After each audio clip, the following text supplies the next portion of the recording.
In this video, I'm going to show you how to make a photo in a frame on Canva. So the first step will be to go to Elements and search for frame.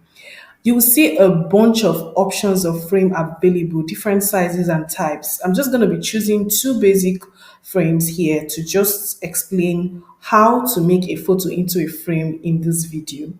So after selecting the frame that you desire, then you can go to your upload and pick any picture that you'd want to change into a frame. Here, I'm just going to be choosing this logo like photo. All you need to do is just drag it into the frame and that's it. The picture becomes a frame automatically.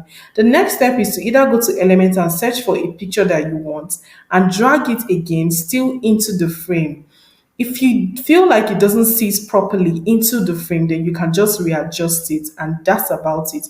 That's how to make a photo into a frame on Canva. If you have any questions, please let me know down in the comments below, and I'll do my best to help you out.